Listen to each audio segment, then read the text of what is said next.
Welcome back, everybody. I feel like lately, the past few months, I've been much less of a gouache painter than I am a gouache detective. There's just something in my brain that won't let me rest until I learn everything there is to know about gouache. For the longest time, I have always said I only paint with liquid gouache. I just prefer it that way. I like being able to use it really thick, loose, and whatever. But more recently, I've been more and more curious about dried gouache.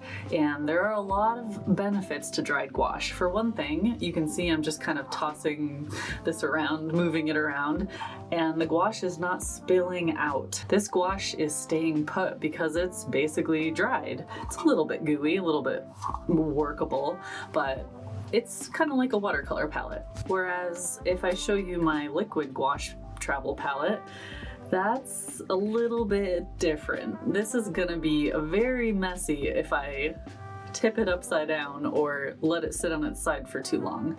And that happens. I toss this in my backpack, I go outside to paint, and usually when I take it out of my bag, it's upside down and the gouache is on the lid, which is fine, whatever. It's a minor inconvenience compared to the benefits of painting with liquid gouache. But I can totally understand why a lot of people don't want to deal with this. You've probably seen my recent video about dealing with mold in a gouache palette, which I know some people don't even want to go near. So in this video, we're going to be taking a closer look at using dried gouache. And I'm not an expert on this. I'm pretty new to this technique, but I've been comparing a bunch of different high quality gouache brands. And I'm going to show you which ones re-wet really easily, which ones don't re-wet easily, and how I keep the gouache workable. Because to me, the most important aspect of gouache, which differentiates it from watercolor, is the opacity strength. And I mean, when you're painting with it, the consistency also really matters, but the opacity to me is what makes it special. Plus it dries matte. Plus it remains workable after it's wet. I just love gouache. It's so special. Okay, anyway, I'm also going to take a look at the blending medium that everyone always mentions, which can be used to make the paint more fluid, and it takes a little bit longer to dry, which in itself has some pros and cons. I want to show you what happens when you add it to the gouache and then let it dry in your palette, and a bunch of other things. So if that sounds interesting to you, keep watching. If you are brand new to gouache and you just are curious what it is and what makes it unique, I just posted a big blog post called What is Gouache? Answering your gouache facts. Plus I have my ongoing gouache database, which dives deeper into the different gouache brands and so forth. Okay, enough talking, let's paint. Let's start by talking about why you would want to use dried gouache rather than watercolor. I mean, a lot of people call gouache the opaque version of watercolor, and that's just it. Gouache is very opaque. It's extremely highly pigmented and it dries matte, so there's a lot of unique features about it. As I mentioned, I think the opacity is one of the most fabulous unique features of gouache. And so when I'm using it, either in liquid or dried form, I put importance on how opaque it is. Otherwise, I would just use watercolor. The benefits of using gouache in liquid form is that it's fully opaque when it's liquid, except for a few colors which are just naturally more transparent, but even those are still more opaque in gouache than they are in watercolor. But that aside, you can use gouache straight from the tube and get really nice, thick, opaque coverage. That will also allow you to fill in larger areas with nice, even, flat color. But I just can't let go of how convenient using dried gouache is, especially outside. In dried form, they will act very similarly to watercolor. It will require water to reactivate and be usable. And that brings me to the downside of dried gouache. Once you add any amount of water to gouache, the opacity is naturally reduced. So if you add too much water, they are basically identical to watercolor, and thus defeating the purpose in my mind.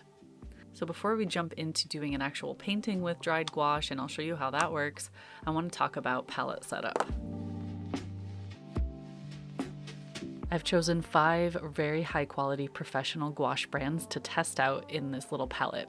And I'll put the brand names and color names and pigment numbers and scans of everything in the accompanying blog post, so you can find that in the description. I'm using 2 colors from each brand, plus a couple custom mixes, which I'll explain in the blog post. But my goal with this is to see which of the brands dries the fastest, which is easier or more difficult to re-wet. So I did a little swatch sheet to start out. This will be my control swatch sheet, which basically means everything I do after this will be compared to this swatch sheet, because this is what it looks like at full opacity. Oh, and I want to point out that I did add white to my palette, although usually I will use white fresh from the tube, even if I'm outside painting on the go, just because I really want it to be easy to use, liquid form, really strong opacity. I actually put the white in 2 different wells, and I decided to add some blending medium to one of them to see if one or the other stays wet for longer. And then I set the palette aside and let it dry out overnight. Here are my observations after waiting 15 hours. The Holbein Artist Gouache was a little bit tacky. The Schmincke Horadam Gouache was very gooey. The Winsor & Newton Cobalt Turquoise Light was also extremely gooey, probably the gooeyest out of all of them. But that is something I find to be true of the gouache even in liquid form. It's always just extra runny and gooey. The Daniel Smith was also extremely moist and movable. It wasn't even really developing a hard film on the outside as much as the others. The M-Gram, especially the Cobalt, was extremely dry. It was very stiff. It had a thick outer film and it was a little bit liquidy on the inside, but it was definitely the driest out of all of them. So if we set aside the Cobalt Turquoise Light, which is kind of a unique color and has unique properties, I would say that the Daniel Smith gouache stayed wet the longest. It was the most fluid out of all of them, and underneath the harder outer film, it was pretty much fresh gouache on the inside. And it was followed closely by the Schmincke Horadam and then the Winsor Newton, and the worst ones were the M-Gram and the Holbein in terms of how fast they dried and how hard they were after 15 hours. The white paint had also developed a little bit of a harder shell on the outside, but was still very movable on the inside. And the one that I added the blending medium to was still very liquidy. I mean, it was almost like fresh paint, so that was pretty cool. Okay, let's quickly compare these swatches to what they looked like straight out of the tube in liquid form to 15 hours after letting them air dry. If I hold the swatches side by side, you can see that they are almost indistinguishable. In fact, I don't think there is a single color that looks transparent more than it did in liquid form. For instance, the lemon yellow and the phthalo blue here, those are naturally more transparent colors. Even in liquid form, they still have some transparency. So now I'm gonna set this aside and let it dry for another 24 hours, and then we'll come back and do another test, another swatch.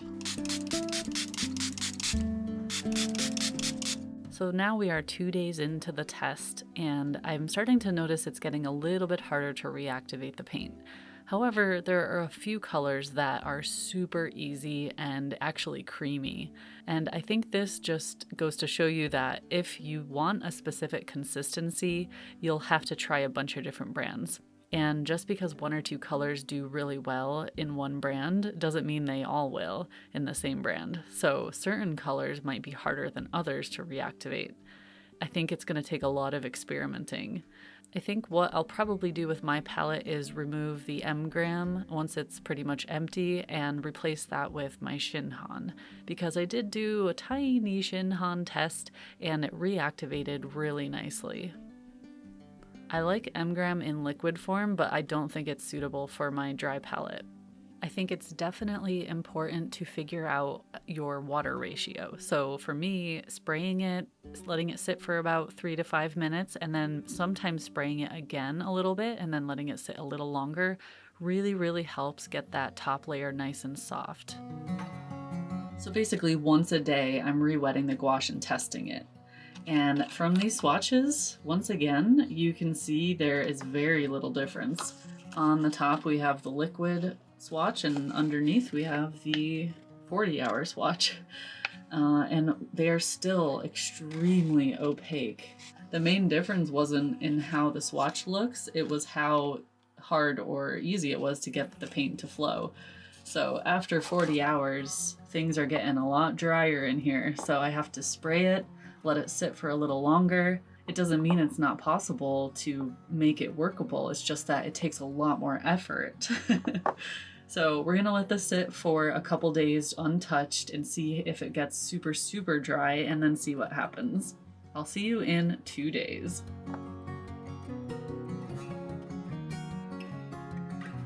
See how this looks 2 days later. Wow, some of the colors are actually still shiny. And oh wow, this one. This is the M-Gram Cobalt. That looks very hard. That may need a bit of extra water. It's kind of crumbly. But for the most part, they look very soft. That's like fresh. Okay, let's paint with these and see if we can get some opaque swatches and then do an actual painting.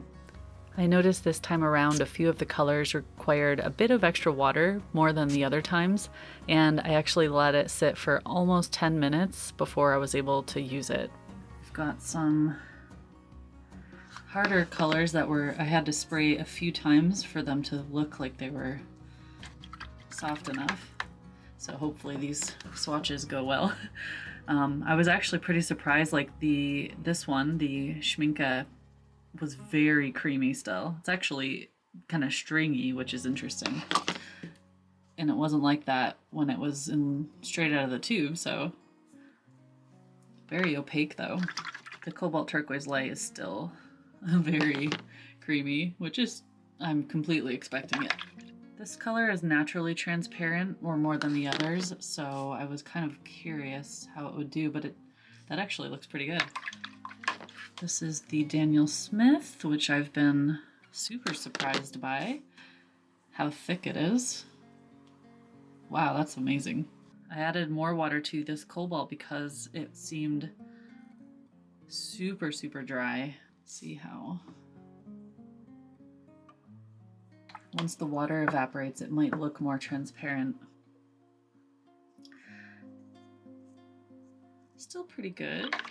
Burnt Umber gets really dry, and even in my liquid palette, I have to spray that one more than the others. Oh, that's really nice. Custom Sandy Tone. That looks good. Daniel Smith Red. That looks really creamy. Oh yeah. Oh my gosh. Oh my gosh. I am so impressed and pleased with the Daniel Smith. I think I might get like a full palette of that just so I can use it as dried gouache. It's not my favorite in liquid form. It's not horrible or anything. I'm not saying that. It's just not my favorite. But in dried form, I think it's best performer. I'm not sure yet. We'll see. The Schminke and the Winsor Newton are also really good, but there's just something about the Daniel Smith that re-wets and just flows so nicely off the brush. I decided to do a little test painting to see how the paint flows and mixes and lays on the paper. And I think doing swatches is one thing, but actually mixing and doing a painting with the gouache in liquid or dried form is really where you see it perform. Swatches only give you so much information. So that's why I like to include paintings in nearly all of my videos and reviews. Anyways, let's talk about the experience of painting with the reactivated dried gouache. For one thing, I noticed a much more significant drying shift in terms of color and value. So when the paint is wet, it looks one way, and when it dries, it looks either lighter or darker. And that is true even in liquid form, but it seemed to be more noticeable or a stronger shift this time around. And I think it's because there's more water involved than when I'm painting with liquid gouache. So I think this required me to come back and layer more colors later in the process, maybe a little bit more than I'm used to. but this is just something you can get used to over time. I got used to that weird drying shift with my liquid gouache pretty fast, and I think it'll be the same with dried gouache. It'll just take some getting used to. Certain colors are going to be more intense than others, and over time I'll be much more sensitive to how much water I'm using and hopefully figure out the perfect ratio. I think it helps that I'm already familiar with watercolor technique. If you aren't familiar with that, this may be really tricky. The more you do it, the more you'll get used to how much water you need to make the paint flow. In terms of consistency, that really depended on the color. So some colors were very smooth and creamy and just flowed beautifully off the brush, and others were a lot drier and required more water, and therefore the opacity went down, and then I had to layer more on top of it. So, it'll take some getting used to which colors do that. As I said, I'll probably change out the M-gram for my Shinhan once those colors are used up and kind of do some more tests with that. But overall, I really like my selection of colors, and I feel like this is going to be an awesome plein air kit. I can't wait to take it out. Actually, this coming Sunday, I'm doing a little plein air meetup, and I'm going to bring this with me. And of course, I'll keep you guys updated in the future, and I'm sure you'll see me using this a lot more, especially on my outdoor adventures.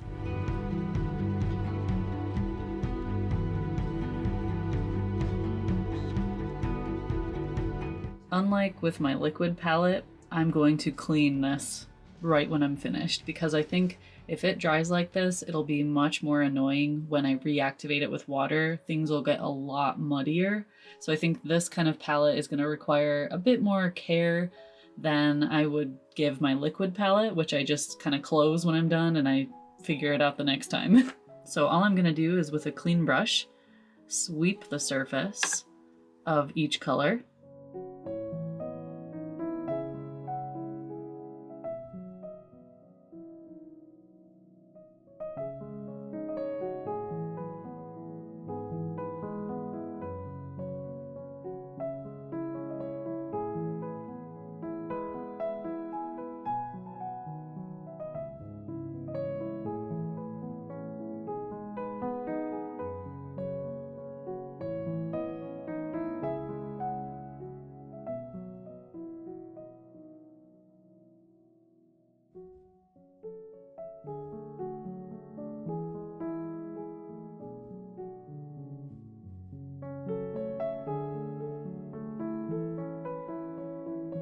Just out of curiosity, I decided to make a teeny tiny little comparison palette using my Dollar Rowney gouache, and one of them is going to contain more blending medium than the other to be able to compare them side by side. So first I filled these tiny little pans with the gouache, and then on the left side I added 1 drop of blending medium, and on the right one I added 2 drops each color. I let that sit overnight, and then I tested the consistency. All of them except the green were very movable. The green itself is just an extremely stiff color, so I'm not surprised at all, and I'm just kind of putting that aside. On the left side with the single drop of blending medium, most of the colors were very movable and liquidy, but on the one with the 2 drops was very much so. And in fact, I was curious if it was so liquidy that it would spill out of the palette, so I decided to tip them up on their side, and I'm going to let that sit overnight and see if in the morning there's a puddle of gouache pouring out of them. This is actually 48 hours afterwards. They were tipped up on their side and they did not spill at all. They do look very cracked and dried, but as you'll see, just because a dried gouache looks extremely cracked and crumbly doesn't mean you can't use it. As long as you spray it with water and let it sit long enough so it soaks in, usually it's very usable. So I'll do a little swatch and show you how they look. But I also want to mention that there are some colors out there that when they dry, they almost become rock hard, and they're really, really hard to re-wet. So you do have to do some hunting and trying different colors, and even in different brands. I did notice on the right side where I have 2 drops of the medium added, the color seemed a little bit more transparent, especially in the yellow, which is already a more transparent color. So just something to keep in mind. Okay, I'm going to show you my little secret palette. This is my couch palette. What I keep downstairs next to me on the couch. And I've had this going for about 2 months. You'll see in a moment how I've kept my gouache moist. So this is a Stay Wet sponge by Masters, and this is a piece of silicone or similar material that creates a tiny little seal, but it's not perfect. I basically hand cut this to fit. And the gouache inside, the only one that I've recently refilled is the yellow, so that's pretty fresh, but all of these other ones have been in here for 2 months. And as you can see, it's not rock hard.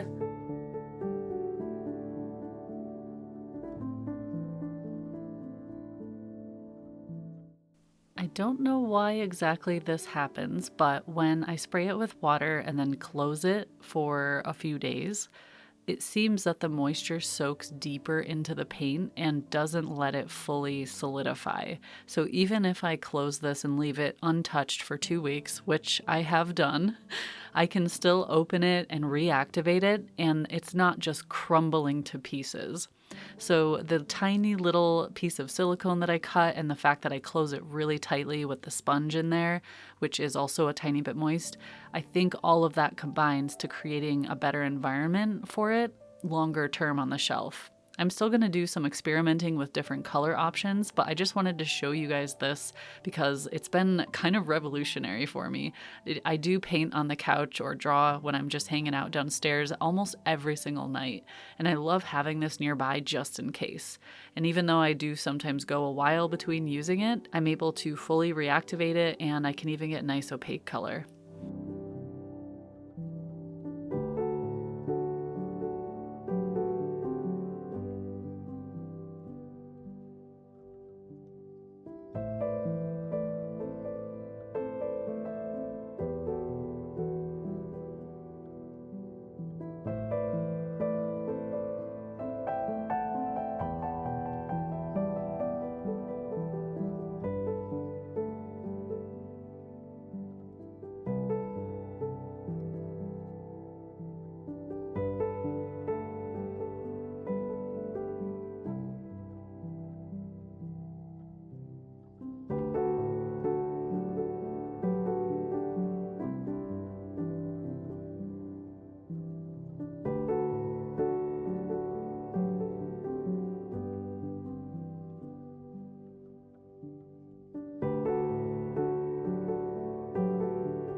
I am truly curious to know your guys' experience using dried gouache paint.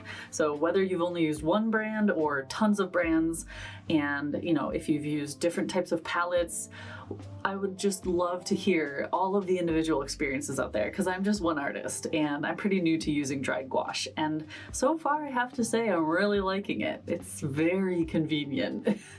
But I know that some of you out there have got some really good tips and tricks. So please share that in the comments, not just for me, but for all of the other people that will view this video. It is really helpful to have that kind of collective artistic hive mind in the comments, sharing a huge broad spectrum of experiences. So please leave a comment about your experience. And as the weather continues to improve, hopefully we will have some more outdoor painting sessions, and I will be using it a lot more outside. I'll kind of compare the liquid gouache experience to the dried gouache experience outside and keep you posted. So thank you very much for watching, everyone. Take care.